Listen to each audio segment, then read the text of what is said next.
I met your girl today. You would be proud of her.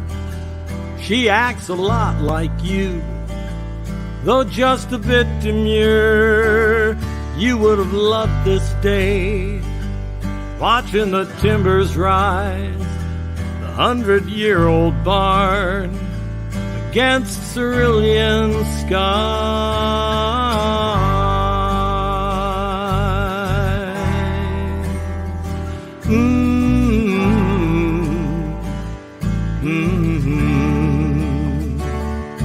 I never made too much when I would play your place.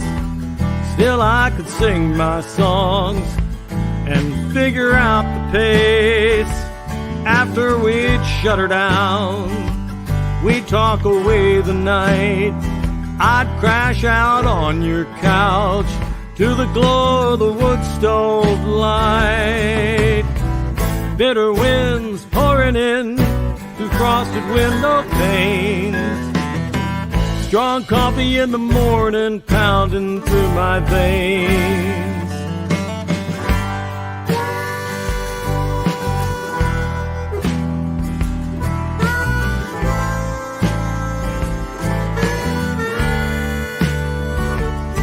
It was a world apart, a place of last retreat.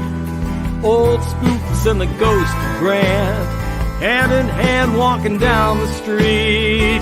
Hey, I went back last year. You wouldn't know the place. It's a big-time tourist town, not one old familiar face. Remember Willie Bear, that drunk old crazy sock? He passed out and he froze to death in the town that time forgot. We were so hungry then, living life like a travelogue, flying low through the rolling hills in the early morning fog. Appaloosa's galloping through granite-studded fields, Clive Gregson on the tape deck to my humming wheels.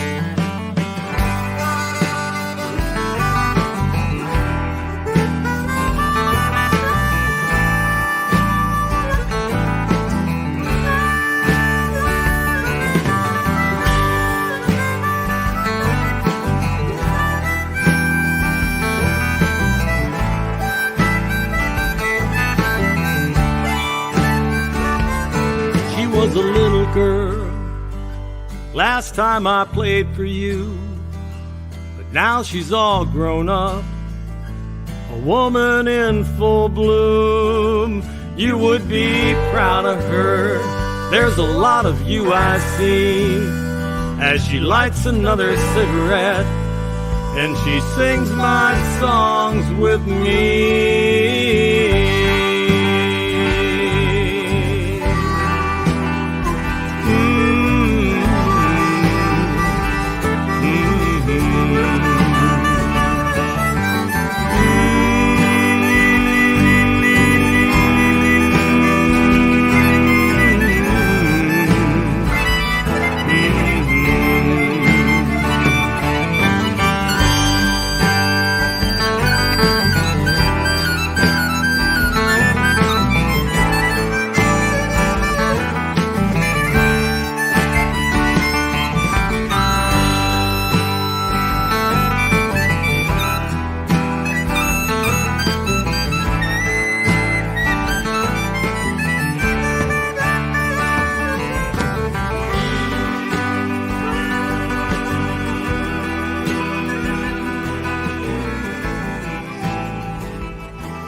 Hey, Kurt, we are live.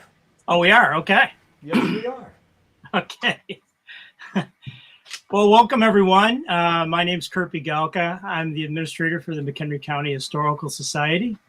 You are at the third program of the McHenry County Society's four-part sampler lecture series, Historic Instruments of Illinois.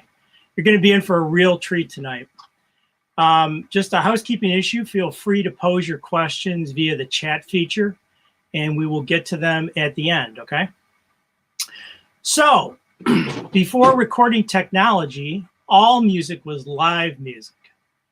When you wanted music, you had to make it, tonight's presenter, Chris Vallillo, told me. And Chris knows a little bit of something about making music.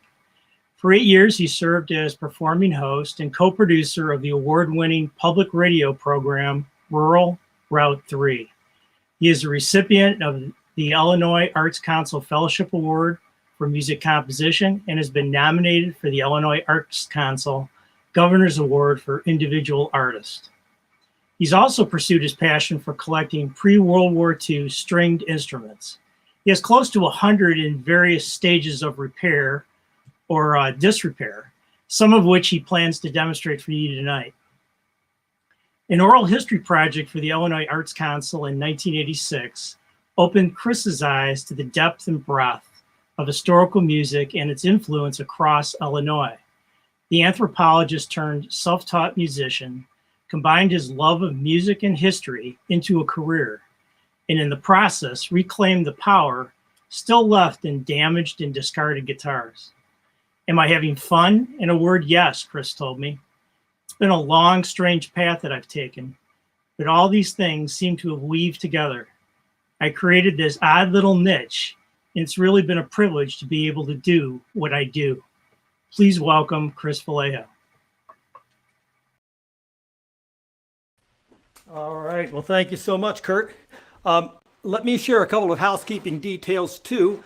First of all, I'm being presented tonight courtesy of the Illinois Humanities and, of course, the McHenry County Historical Society. And if you look at the comments in the YouTube page and on the Facebook page, the very first posting is a questionnaire from Illinois Humanities. If you could take a moment and fill that out, that would be a wonderful thing for us. Illinois Humanities uses this information to secure national level funding for programs like this. Also, I noticed that there's somebody with the handle Freestyle that's logged into our live stream on StreamYard. I think perhaps you have the wrong link. You might have want to go on to YouTube or Facebook to find this. Chris Vallillo Music Facebook and Chris Vallillo channel on YouTube. So, I'm here today to talk about the historic instruments of Illinois. As Kurt mentioned, I love them. Now, Illinois is a unique state. When we were first settled, we were a wilderness. We were the West. And the earliest music that came into Illinois came in with the pioneers. And they walked here. They carried everything with them. So this was generally very simple folk-based music. The instruments might have been a fiddle, and you don't want to hear me play fiddle, believe me. Something as simple as bones, a simple rhythm instrument, or maybe a jaw harp that folks could use to make very, very simple music to accompany themselves. Now, as Illinois began to develop, so did the musical instruments themselves. Music would play an important role not only in recreation, but in socializing, especially before the days of television, radio, and God forbid, the internet. Now, most stringed instruments were either homemade or they were made by local artisans. And I have one here that's a perfect example of the second of those two. This is an antique hammer dulcimer built in Illinois by a man named Daniel Van Antwerp in a little town called Vermont, Illinois, about 60 miles from Springfield, give or take. These are very common in Illinois. It's a simple trapezoidal-shaped box with many, many strings stretched across the top of it. It's played with a pair of wooden hammers or mallets, and it has a sharp, bright ringing sound folks describe as a cross between a harp and a piano. Now, when I got this one, it had been left out at a barn for nearly 30 years, and it doesn't look anything like it does today. All the strings had completely rusted off of the dulcimer. Mice had nested inside, going to their eternal reward, leaving their mortal remains behind for me to deal with. It was encrusted in a layer of filth I can't even describe in polite society, but I was able to restore it and bring it back to life. Now, this is the kind of instrument that would have been very important for a dance or a social event. So let me demonstrate this instrument with an old dance tune, a waltz tune, that was well known here in Illinois. This is the Westphalia Waltz.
There you go. Now, what I didn't mention was when this dulcimer was built, right around 1880. So that instrument I just played for you is 140 years old. Don't sound too bad for being 140 years old, does it? All right. Well, let me take it out of the area here so I can reach some of these other instruments.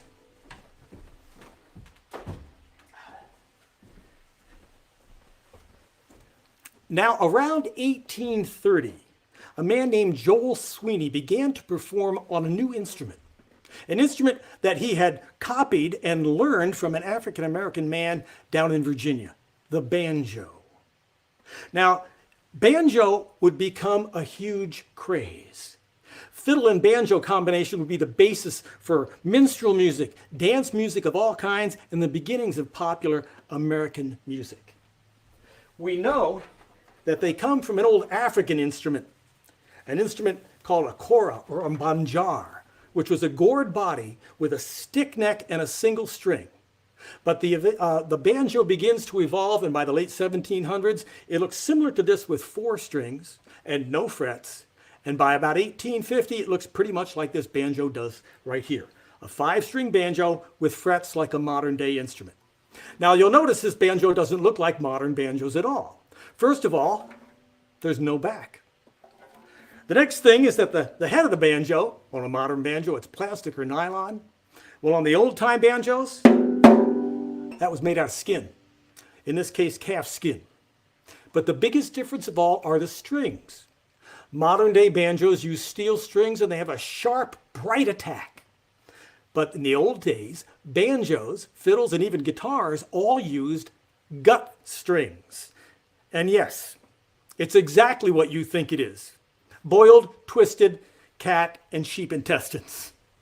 Now, it gave the instrument a very thick, plunky sound, which folks just loved. Now, I'm not using real gut strings here. There are no animals involved. I'm using what's called nylagut, a modern-day recreation using nylon that it emulates the sound of the old-time banjos. Now, by 1850, this is the most popular instrument in Illinois. The one I have here was built in Chicago, dates probably to the 1890s, but it has the simple friction pegs, That would have been on the original banjo. Let me get down so you can see those. And that wonderful old-timey sound. So let me demonstrate this instrument with an original piece of music I wrote about a gentleman from Colchester, Illinois, who was notorious for illicit alcohol and gambling. His name was Kelly Waggle, and this is a tune for him called The Bootlegger.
There you go.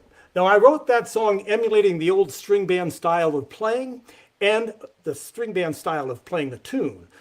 For a dance, a song like that could go on sometimes as long as 30 minutes while a square dance caller would call out the pattern.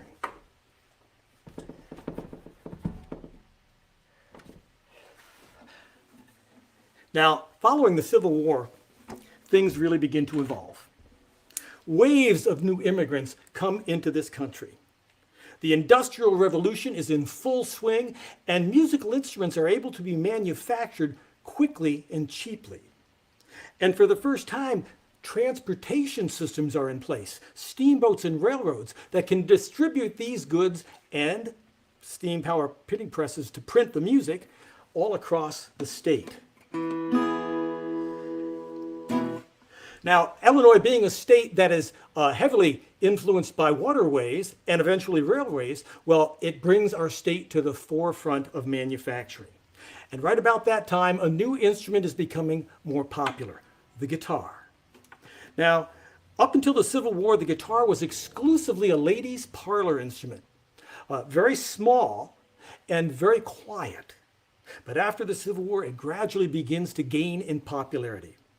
Things would really take off after the Great Fire of 1871, when Chicago quickly becomes the national center for musical instrument manufacturing. It would be later said, Chicago built guitars the way Detroit built cars. Now, they had a wide range of other instruments too. Mandolins, banjos, eventually ukuleles, pianos, harps. Now, by about 1880, the king of all of these businesses in Chicago is the Lyon and Heeley Company. Now, Lyon and Heeley was originally founded in 1868 as a piano manufacturer, but they began to spread out and evolve. They had a number of companies, including Washburn, that were basically subsidiaries of Lyon and Heeley. Now, this guitar is a Washburn. It's a 1897 style new model 145. Now, you'll notice that it's much, much smaller than a modern day guitar is. It's actually larger than the guitars in the 1850s and 60s were. But it's beginning to lean more towards modern music. Now, this particular one is kind of revolutionary in that it has a steel bar in the neck, which most instruments did not have. I actually got this guitar in pieces, and it was the very first one that really hooked me on the business of restoring old instruments. And I'll tell you all about it in the form of a song I wrote in honor of this little guitar. It's called the Washburn 1897 style new model 145. And just try to make a rhyme to that, I dare you.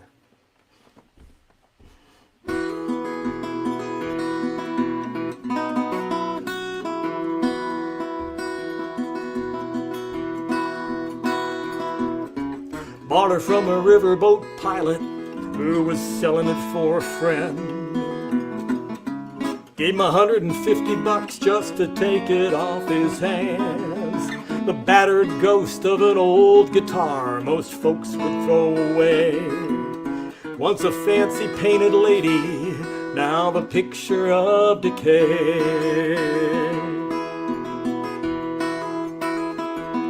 But I could see beyond the damage, the splits and cracks and wear. It'd been a well-made instrument, built with craftsmanship and care. And as I reached inside the sound hole to wipe away the grime, I read Washburn 1897 style new model 145. Brazilian rosewood back and sides, cut from old growth trees, trimmed in herringbone and pearl like some ancient Grecian frieze. The back was split and falling off, parts are rattling round inside. At a Washburn 1897 style new model 145.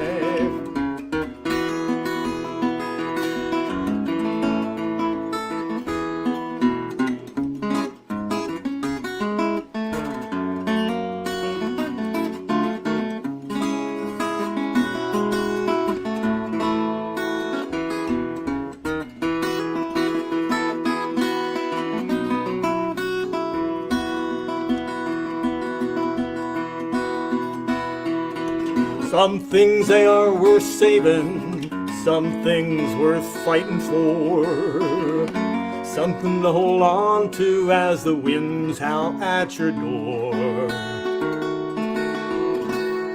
Now I believe guitars have songs in them. Heck, some might even have a soul. Fixing up this beat-up box became my greatest goal. And as the years went by, I slowly worked until I made it come alive. That a Washburn 1897 style new model 145. That a Washburn 1897 style new model 145.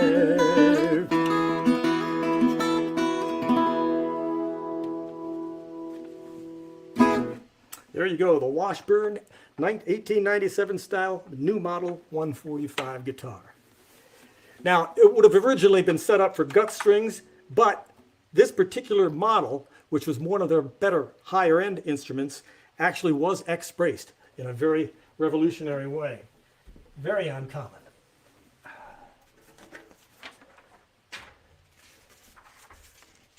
Now, by the turn of the century, Chicago is becoming the hub of the nation with railways and waterways and eventually hard roads. And it would also become the largest producer of stringed musical instruments in the world. You had Washburn, Lyon and Heeley, S.R. Stewart, Stromberg, Vossinet, American Conservatory, and countless small independent shops and local artisans. Two of those were a set of brothers from Norway called the Larson Brothers. And they would revolutionize the acoustic guitar. Now, at this point, and pretty much moving forward, it all becomes a game of chasing loud. Music is getting more complicated, larger ensembles, and the idea is to have a guitar that's loud enough to hold its own against a steel string banjo and a fiddle. Now, right about this time, there was a brand new radio show called the WLS Barn Dance, and Larson guitars were a favorite on that radio show. It makes perfect sense if you think about it.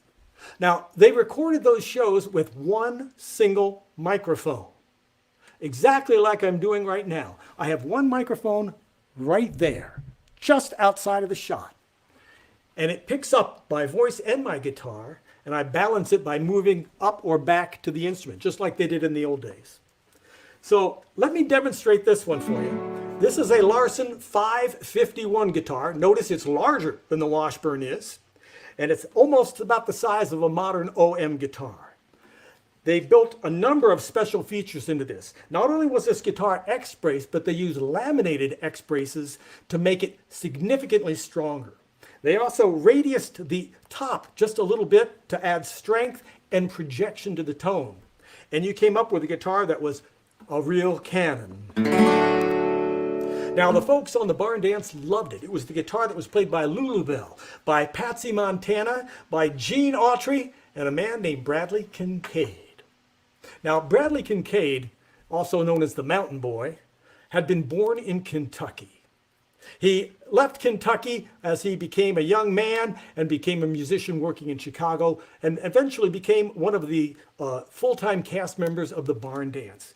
But every summer he would return to the Kentucky area and hunt up old songs to come back and perform on the Barn Dance. Now, this is before it's actually called country music. This is when they're referring to this as hillbilly music. So let me demonstrate this Larson 515 guitar. I believe maybe it's a 551, pardon me. And I will do a song Bradley Kincaid used to perform, and he recorded in the 1930s. This is called Some Little Bug Is Gonna Get Ya.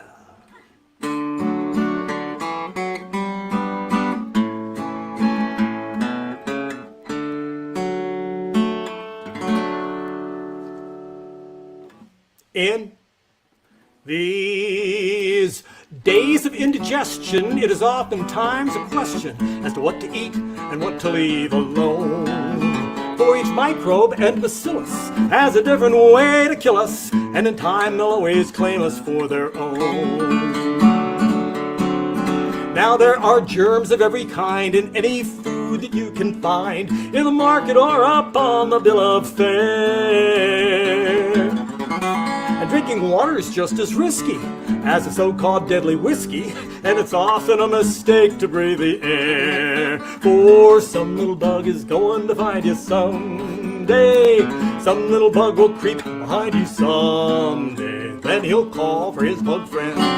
All your trouble ends. One little bug is going to find you someday.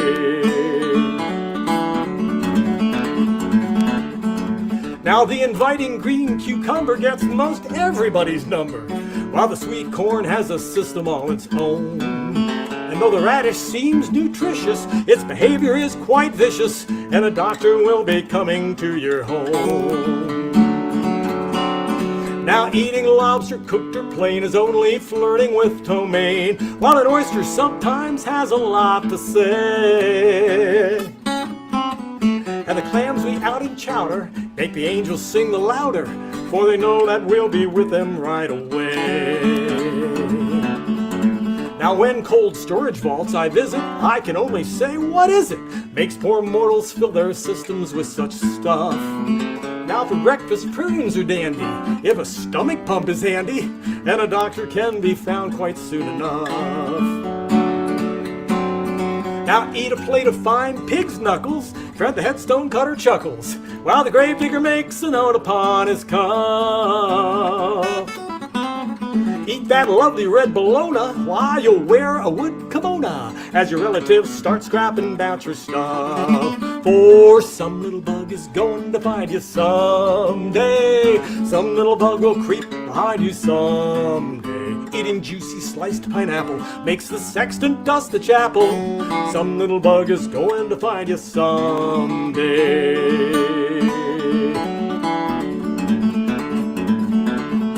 Now all those crazy foods we mix will float us across the river Styx and start us climbing up the Milky Way. And those meals we eat in courses meet a hearse and 6 black horses. So before they eat, some people always pray. Now it's just grapes breed appendicitis and the juice leads to gastritis. So there's only death to greet us either way. And fried liver's nice, but mind you, friends will soon ride close behind you, and the papers then will have nice things to say. For some little bug is going to find you someday. Some little bug will creep behind you someday. Then he'll call for his bug friends, and all your trouble ends. Some little bug is going to find you someday. Eat some sauce, they call it chili. On your breast they'll place a lily. Some little bug is going to find you someday.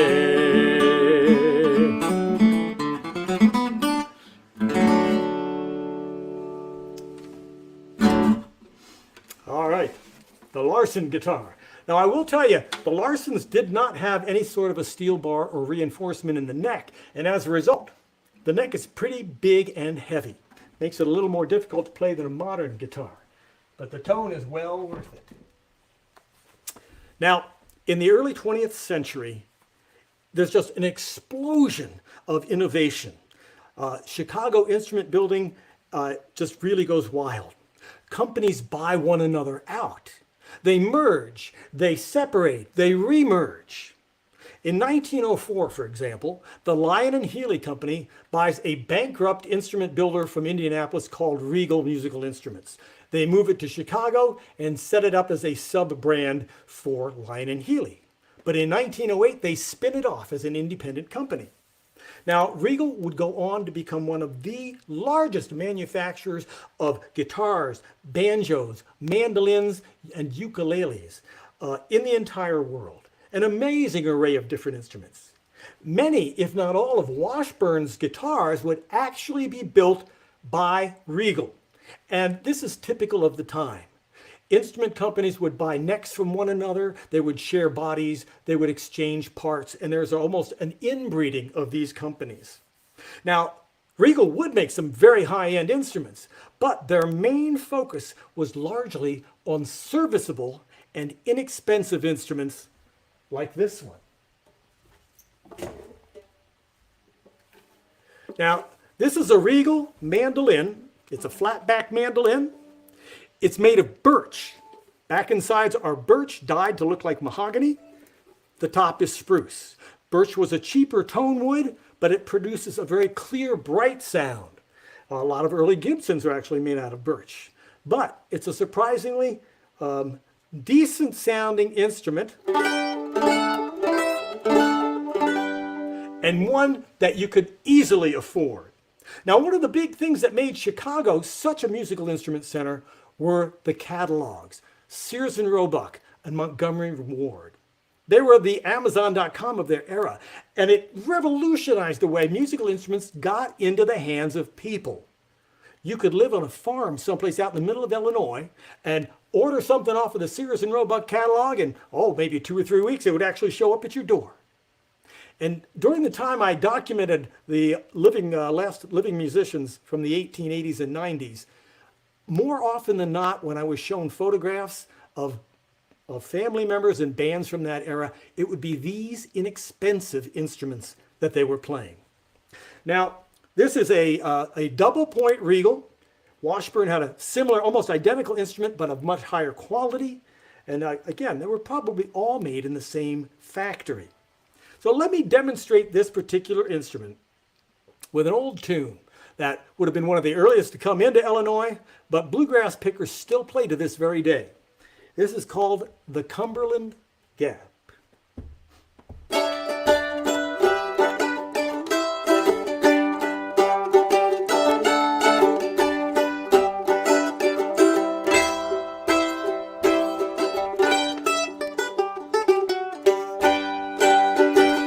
Well, then lay down, boys, take a little nap. We're all going down to the Cumberland Gap. Cumberland Gap, Cumberland Gap. Hey, we're all going down to the Cumberland Gap.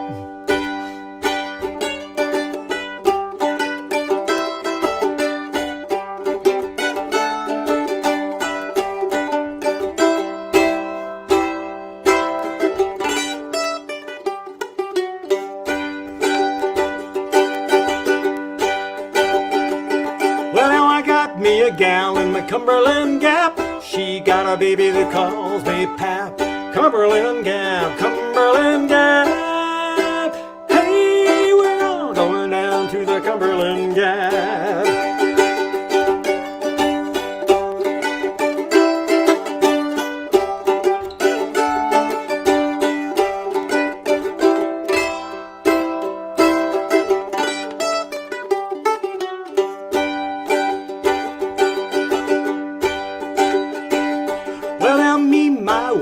My wife's Pap, we gon' live in the Cumberland Gap. Cumberland Gap, Cumberland Gap. Hey, we're all going down to the Cumberland Gap.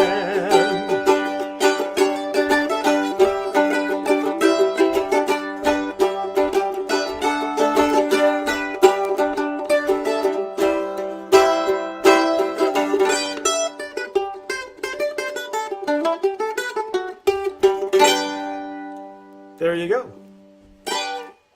Now this would have been a very inexpensive, affordable instrument, probably in maybe the $3 or $4 range, perhaps even less. And this is where Regal really excels.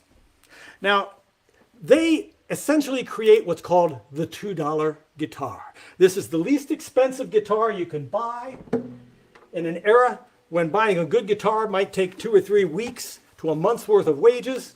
You could buy a $2 guitar for 1 or 2 days' wages. And this is one of those guitars right here. Now, this one has no branding on it at all.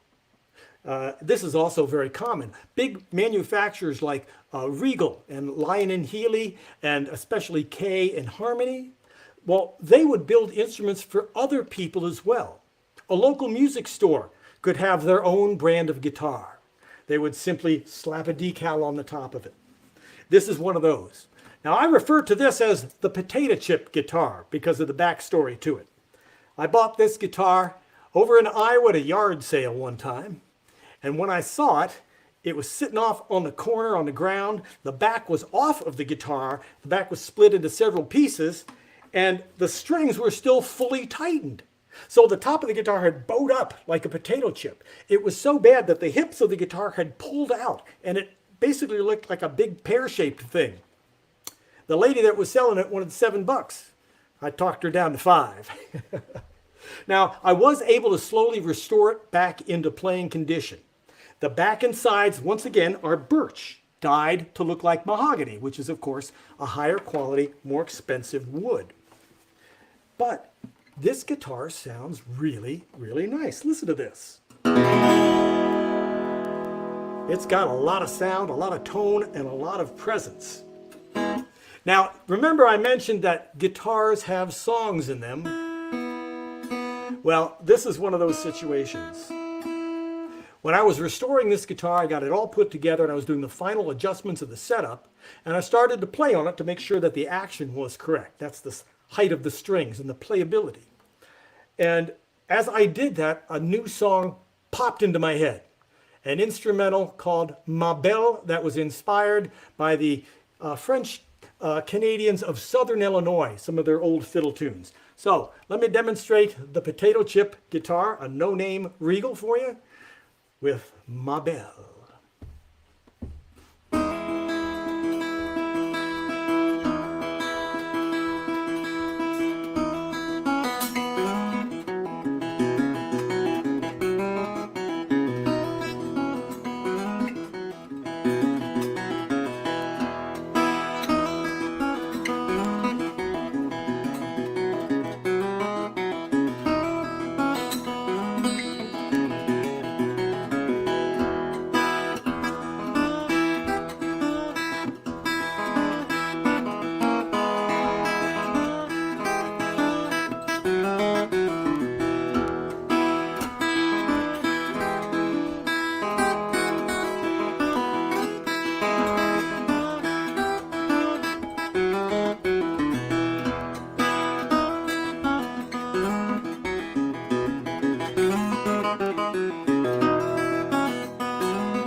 Not too bad for a $2 guitar.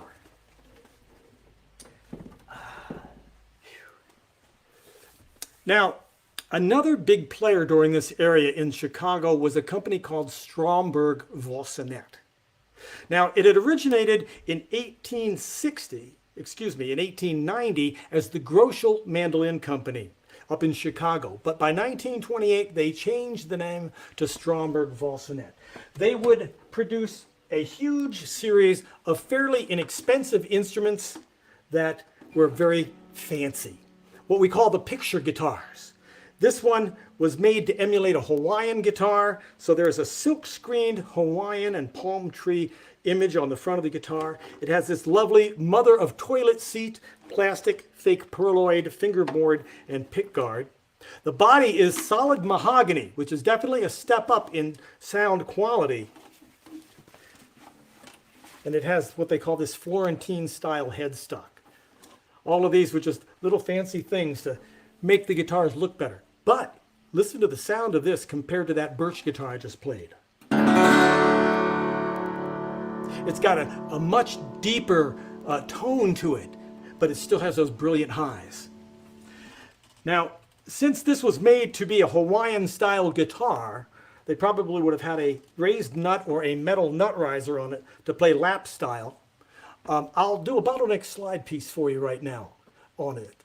And this is an old gospel song that dates roughly to that era, a song I think most of you will recall, called Farther Along.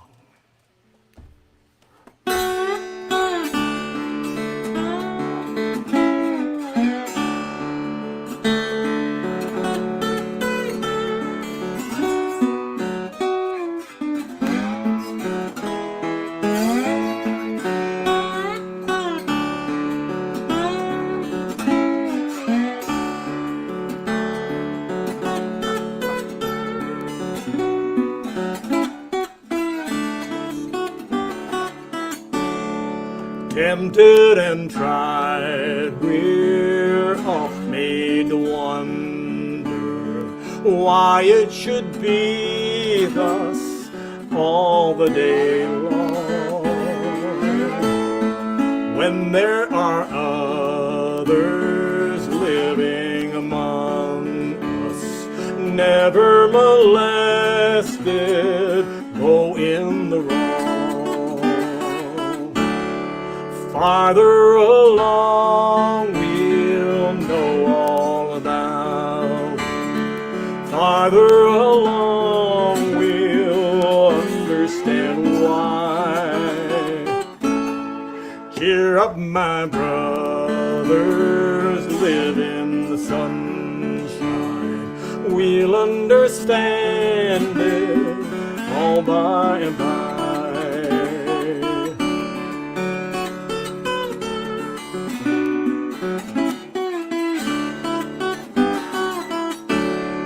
When death has come and taken our loved ones, leaving our home so lonesome and drear, then do we wonder why others prosper, living so wicked year after year. Farther along, we'll know all about it. Farther along, we'll understand why. Cheer up, my brothers, live in the sunshine. We'll understand it all by and by.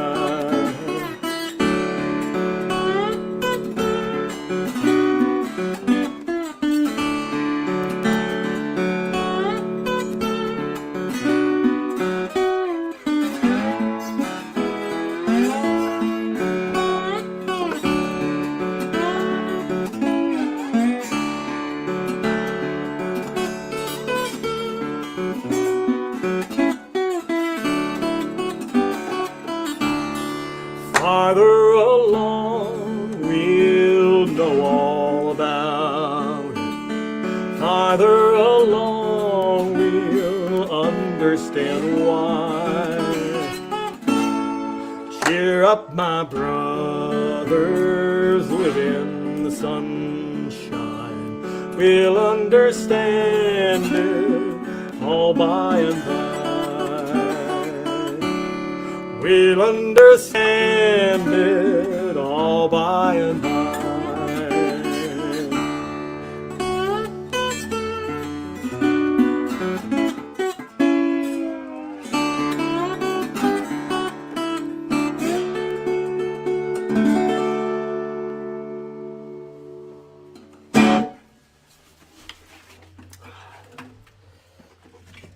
Now, the years leading up to the Depression were the golden age of Chicago instrument building. They were experimenting with all kinds of new sounds, new kinds of shapes, steel strings versus gut strings. They had all kinds of unusual instruments. For instance, this little thing, this is a mandolinetto. A mandolin with a tiny guitar-shaped body. This one is an American conservatory, Brazilian rosewood back and sides. And listen to the sound this thing makes. Quite a bit louder and richer sounding than the birch body one I played a few minutes ago. Now, there were some real unusual instruments at that time as well, and this is one of them. This is a Lyon and Heeley 1202 guitar. They only made it from 1920 to 1921. It is a solid birch body, flat song. It was ladder braced, simple braces running across the top. The fingerboard is made out of walnut, which is a step up from like a dyed maple. And this one also was given to me as a gag gift in pieces, but I was able to put it back together. And the unique thing about this guitar is that it is 9 strings, not a 6 string, not a 12 string. The first 3 sets of strings are doubled like a 12 string. And the bottom 3 are like a regular guitar. Now, this guitar sold for the princely sum of $17.88, which was really a lot of money for a guitar in those days. Much more expensive than the quality of the material suggests. Now, this one I have restored and can play, but I actually had the instrument reproduced. So here it is in birch. Once again, that bright, sharp tone. But I had an exact replica built of this guitar, only with modern structural components like X-bracing. It has a hard wood for the body called ziricate, and you'll notice the tone is a lot deeper and richer than the little birch guitar is. So let me demonstrate the 9-string guitar by playing on the modern version of it. And I'm going to do a song I actually wrote for this guitar on the original one. The day I got the phone call saying the guitar was done, they were going to ship it out, I'd have it in a week, I sat down and wrote a song, an instrumental piece for it called The Last Day of Winter.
go, the last day of winter on the 9-string bottleneck slide guitar.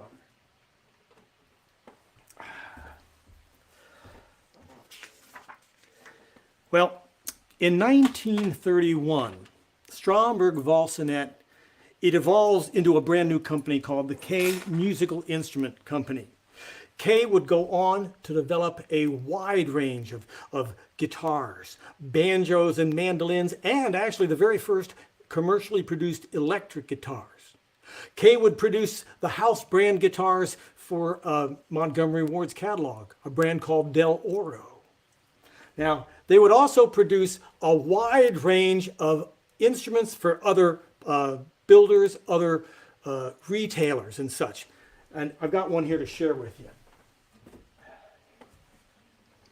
This is a Kay Super Jumbo acoustic guitar. It dates to about the 1940s. And again, they're looking for bigger and louder. And this instrument is one of the biggest around. It's 17 inches across the top. The top is spruce. The bottom, or the back and sides, are mahogany, although it is laminated. It's actually 3 plies of mahogany. So the big selling point for Kay was these guitars don't crack. Now you do lose a little tone from that, but it has a huge sound. Listen to this thing. Plenty of bright high end and a ton of low end because of that great big huge body size. Let me demonstrate this guitar with a song that was recorded right about that time. It was written about a gangster down in southern Illinois. His name was Carl Shelton. He was head of the Shelton Gang.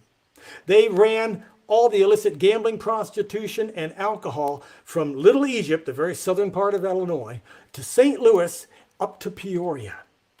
They were so successful doing this that they finally just retired. But they had alienated so many people and made so many enemies, one after another, that gang was killed off. This is a song that was written by Carl's brother after he, Carl, was shot. And it became a minor country hit. This is The Death of Carl Shelton.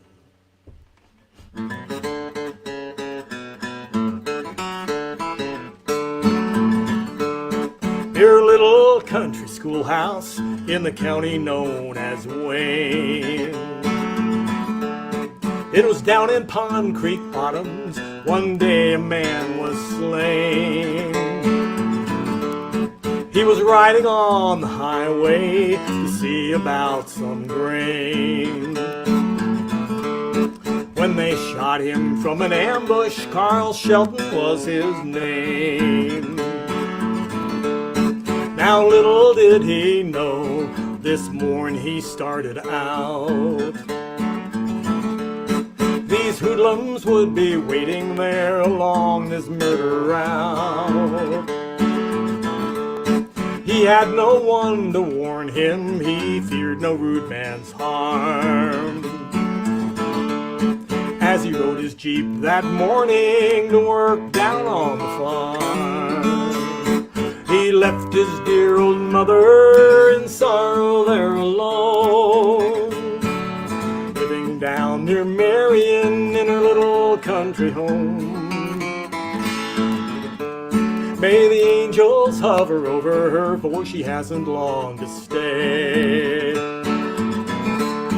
in hopes she'll meet her darling in a better world someday.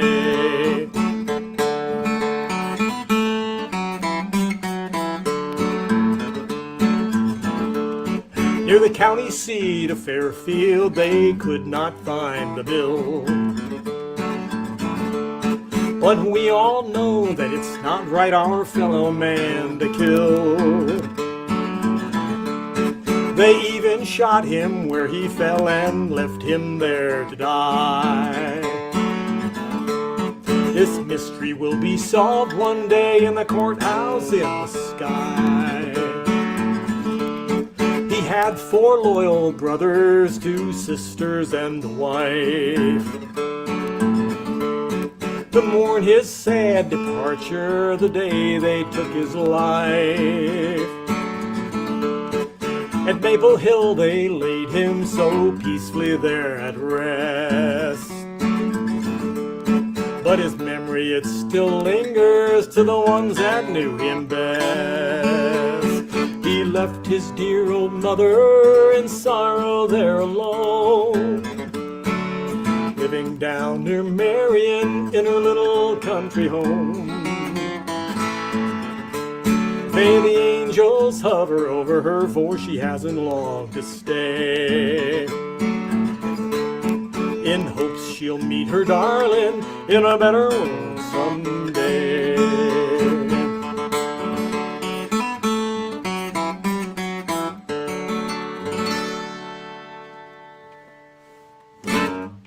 There you go, the K Super Jumbo. Now this particular one was sold under the brand name of Supreme, which would have been someone's outlet label. Now I've got time for one more instrument and one more song. So let me grab the next one.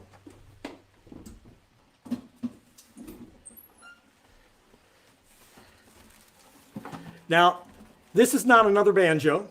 It's actually a dobro or a resonator guitar. And it's a special type of instrument that was invented, once again, chasing loud. They wanted an instrument that was louder than a regular guitar. And it was invented in 1926 by two brothers over in California. They were called the Dopiero Brothers. And they combined the words Dopiero and Brothers to come up with the new brand name Dobro. And it would become the generic name for any resonator guitar. Now, the big shiny metal disc on the front is not the hubcap from a 1940 DeSoto nailed onto a regular guitar. It's the cover plate for the resonator. And it was a system they invented to naturally amplify the guitar. Underneath the shiny metal disc, there's a thin sheet of aluminum, about as thick as a modern-day soda pop can. It's been shaped in a giant stamping press so that it's cone-shaped. Matter of fact, it looks exactly like a speaker does. And it does exactly what a speaker does. It makes the instrument louder. Listen to this thing.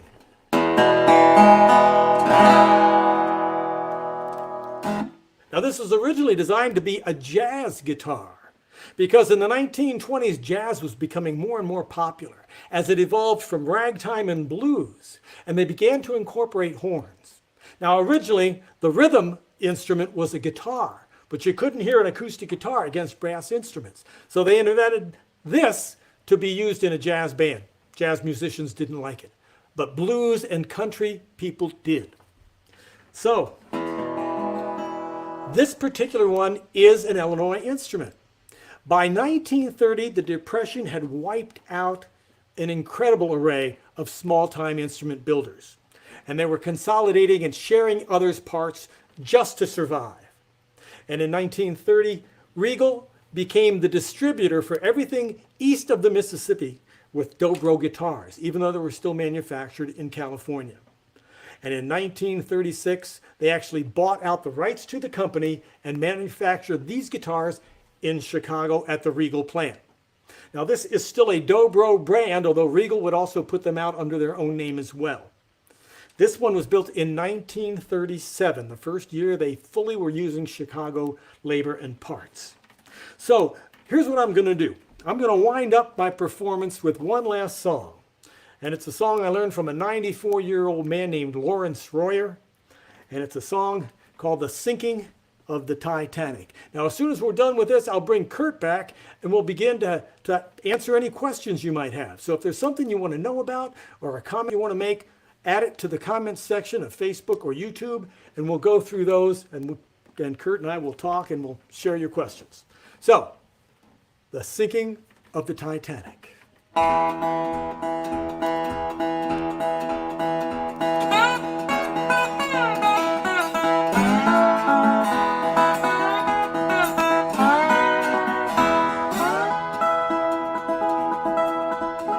It was on one Sunday morning, just around 12 o'clock, when that great Titanic boat begun to reel and rock. People on board began to cry, saying they was afraid to die. It was sad when that great ship went down. It was sad, so sad. Wasn't it sad when that great ship went down? Husbands and wives, little children lost their lives. It was sad when that great ship went down.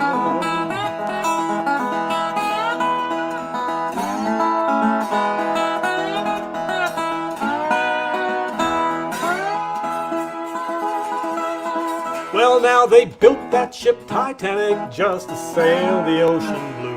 And they thought they had a ship that the water wouldn't get through. But God, with the power in his hand, said that great boat would not stand. And it was sad when that great ship went down. It was sad, so sad. Wasn't it sad when that great ship went down? Husbands and wives, little children lost their lives. It was sad when that great ship went down.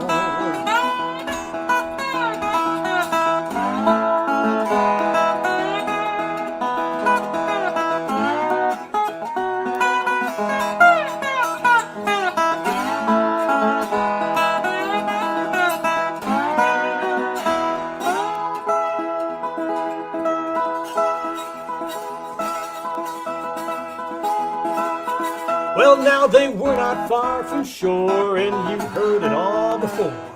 When the rich refused to associate with the poor, so they put the poor below, where they was the first to go. And it was sad when that great ship went down. Oh, it was sad, so sad. Wasn't it sad when that great ship went down? Husbands and wives, little children lost their lives. It was sad when that great ship went down. Oh, it was sad, so sad. Wasn't it sad when that great ship went down? Husbands and wives, little children lost their lives. It was sad when that great ship went down.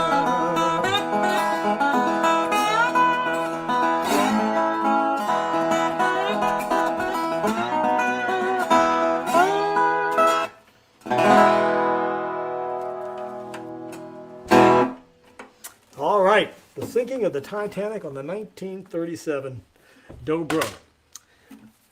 So I'm going to take just a second and bring Kurt back up, switch the scenes around, and we'll be glad to visit with folks. So Kurt, if you have some people to thank while I am doing that, let's bring you back on up. Okay, so, wow, that was impressive. Thank you very much, Chris. So before you tuned into the second half of the NCAA title game, I wanted to remind you that tonight's program was made possible by a grant from Illinois Humanities. Also, a recording will be available on Facebook and YouTube for the next 7 days. So you can go back and visit it, or get your wife in there who is off doing something else when you told her she should have listened to this. And then finally, I wanted to remind you that our next program is at 7 o'clock on Monday, April 19th. It's called Life Cycle of Clothing in the 19th Century, and it's presented by Erica Holst, who's the curator of history at the Illinois State Museum. She is going to explore the life cycle of clothing during the 1880s, how it was created, mended, remade, washed, and ultimately recycled. And here's the really interesting part, I think, is contrasting that with the beliefs today about fast fashion and the decisions we make to, get rid of this stuff right away. So anyway, that's it. So I don't know. I'll turn it back to you, Chris, for any questions there. Well, first, let me remind folks once again, Illinois Humanities, as you mentioned, are responsible for sponsoring this show. And there is a very quick survey. The link is at the very top of our comments page on Facebook and YouTube. Anyone that would be kind enough to take a moment to fill that out, we'd appreciate it. It helps Illinois Humanities secure national level funding. So maybe we should just go through to see if there's any questions here in the comments section. I see something from Mary Ellen. Let me see if I can bring this comment up. Let's see. There we go. Were certain woods more commonly used than others in building of early hammer dulcimers? Now that's a great question. The one I'm playing tonight is all virgin timber. That's not the right word. It's all native trees they chop down. The frame is black walnut, which is a very hard, tight-grained wood. The back and the top are made of pine, which is a more resonant wood that gives you that rich ringing sound. And then the bridges were also made of walnut. Most musical instruments tend to use spruce as the soundboard, but not completely. I interviewed an old musician who had a fiddle he had carved out of walnut, the entire instrument, and it sounded beautiful. So there were woods that were very commonly used. Eventually, when people were building commercial instruments, mahogany was very common. Initially, in the 1880s and 90s, that was a fancy wood. It was more expensive than Brazilian rosewood was, which is no longer available today. But so those were your main woods. They would use maple sometimes. They would use walnut sometimes for the native lumbers, but they would also use mahogany, ebony for their fingerboards, and then walnut in that case of the dulcimer made a great frame. So hopefully that will answer your question. Let's see, what else do we have here? Dale Henkel wants to know what the potato chip guitar is worth today. Probably about $5. One of the things about these guitars, they are, especially the lower quality ones, they aren't highly valuable, but they're really wonderful instruments. And they have these unique voices, which I just love, because I will use them in different recordings or in certain situations where I want a specific sound. And I remember as I was restoring some of these the very first times, I started playing these little cheap parlors, and I realized that the old blues recordings weren't actually bad recordings. They were just all playing cheap instruments. And many of them had that honky kind of mid-rangey tone. And that's how a lot of these inexpensive instruments sound today.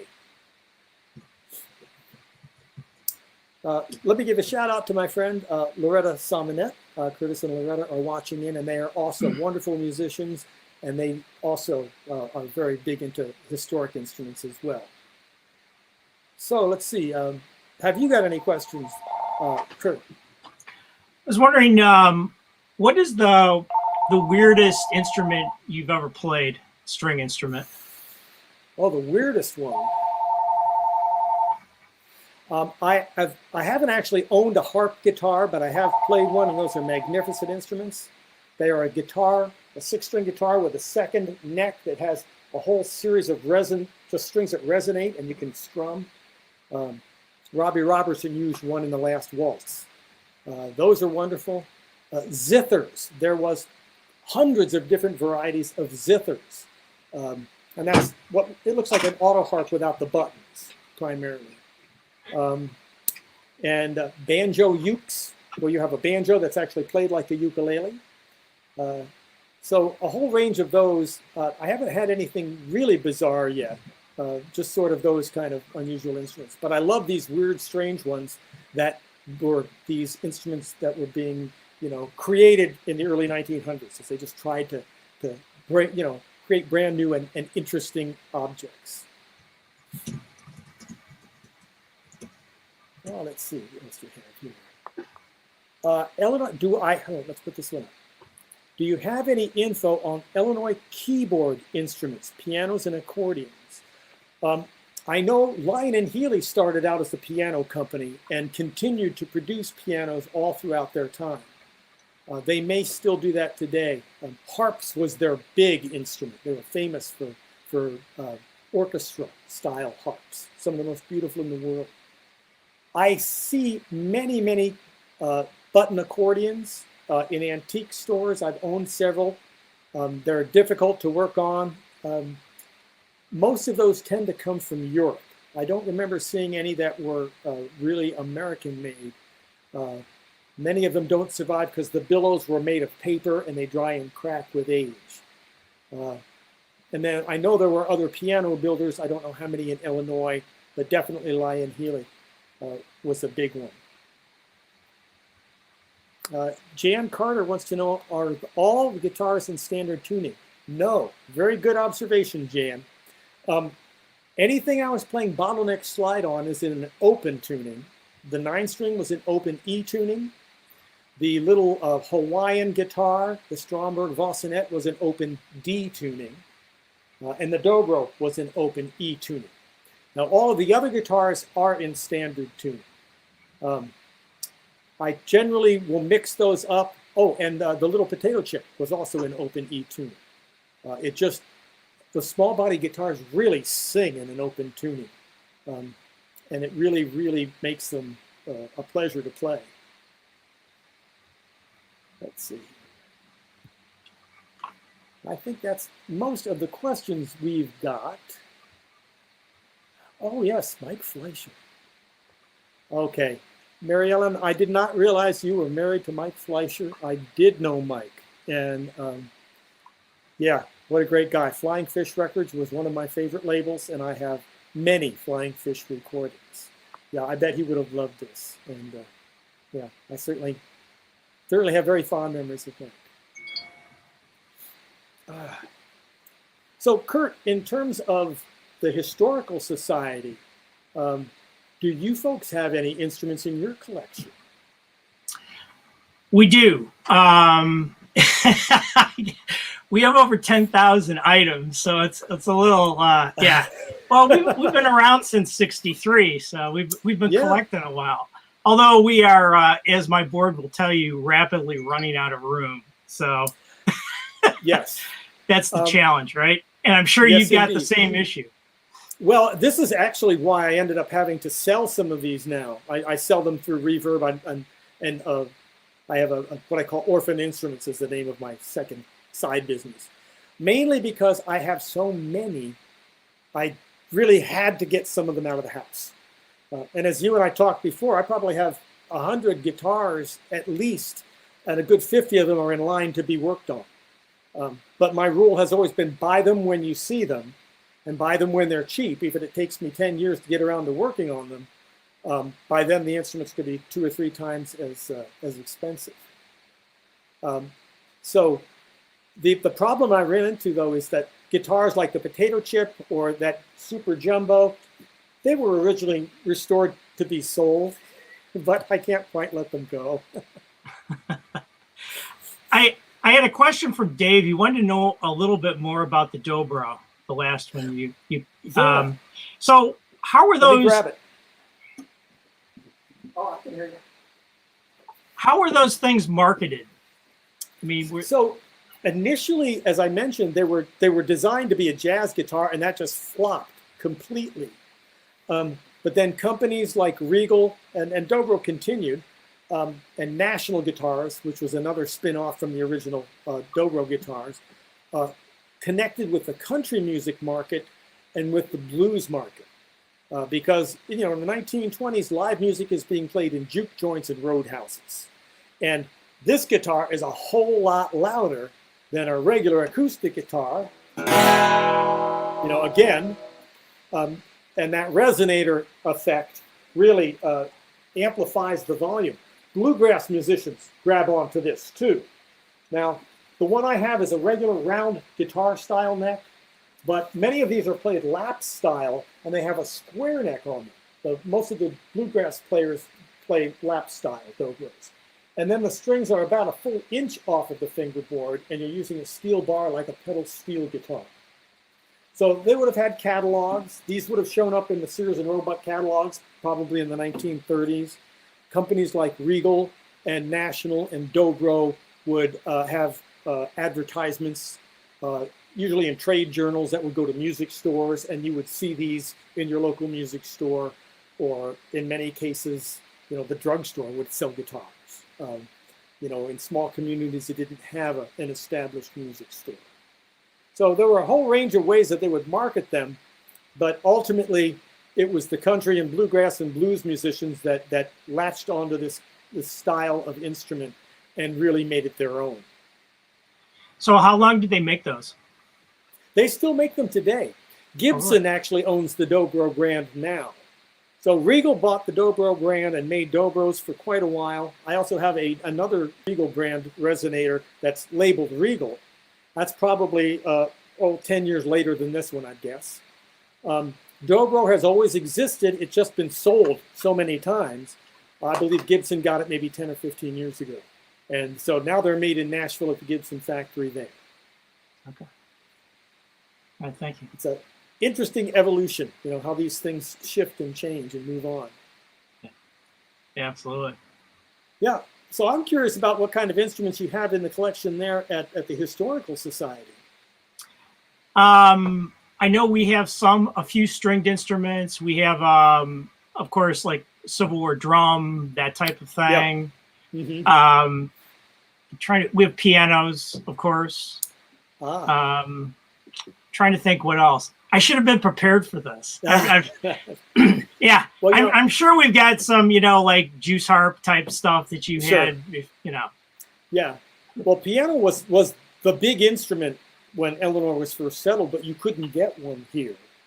Down in Carmi, Illinois, which is very far south, not too far from Shawneetown. Carmi was a very early settlement in Illinois. It's not too far from the Ohio River. They have a piano, and I'm blanking out on the brand name, but it was built in New York City. And they have the bill of sale and the shipping labels for this. It was built in New York City.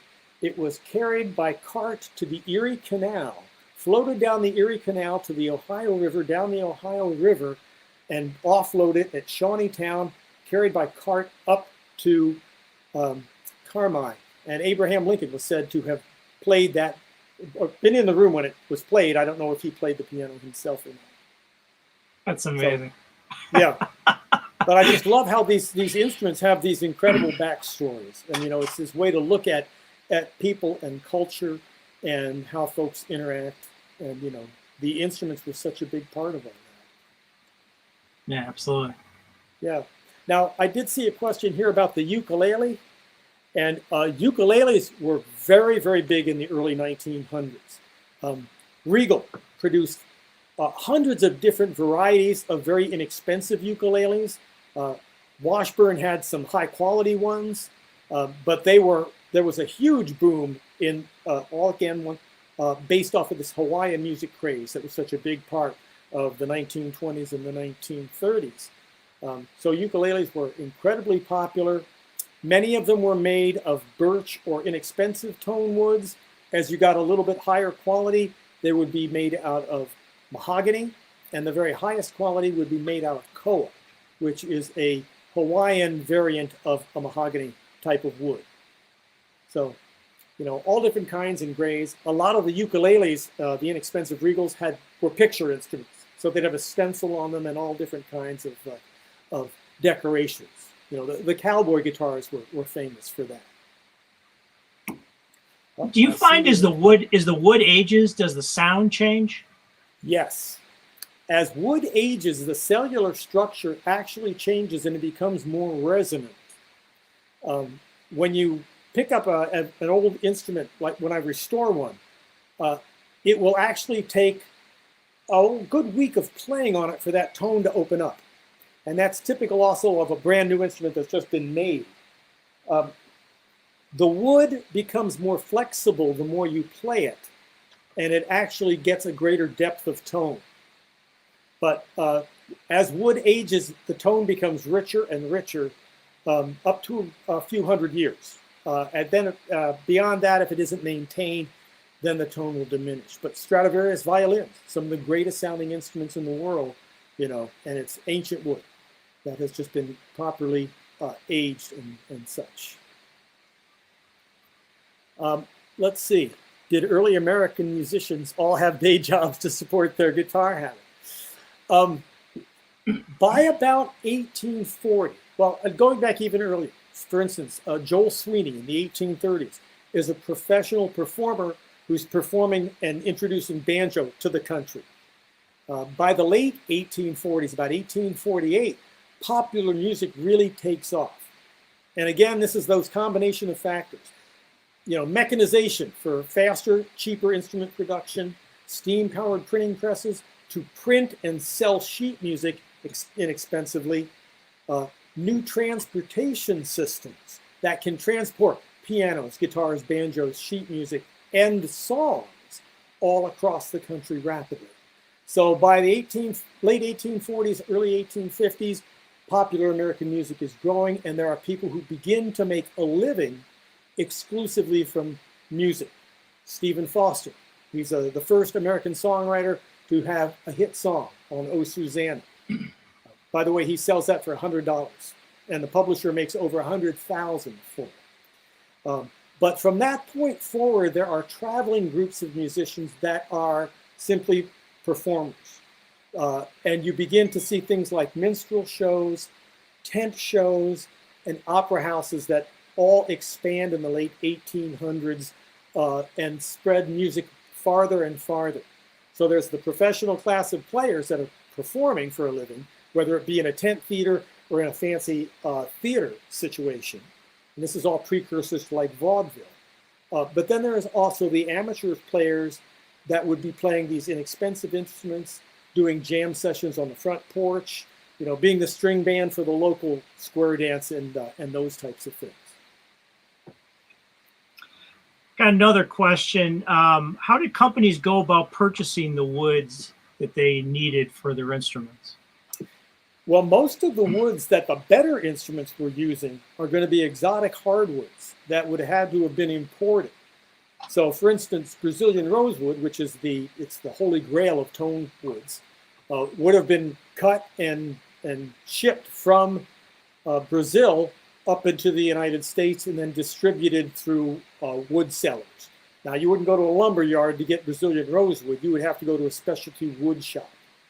And builders like a Martin or a Lyon and Heeley would have large quantities of these woods that they would purchase and then cut and age and have in their warehouses to build instruments from. Mahogany is like that. It either comes from Central America or other parts around the world. And again, you would be purchasing from a professional wood dealer in fine hardwoods. Much like today, you gotta dig this stuff up in different places. Yeah.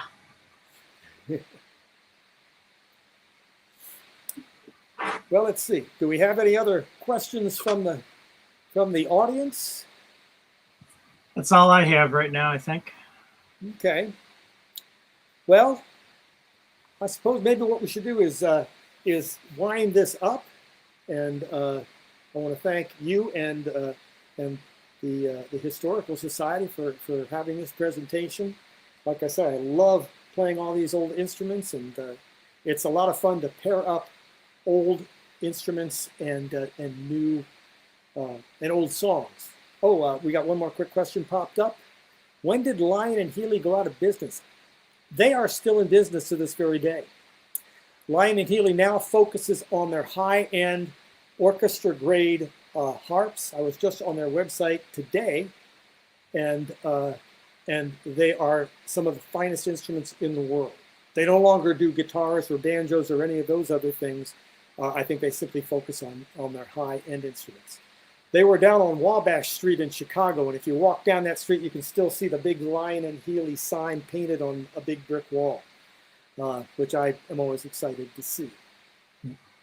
I do see a comment here. This one's too big to actually put up there, but William Landau mentions that he saw me at the Ella Area Library in Lake Zurich many years ago.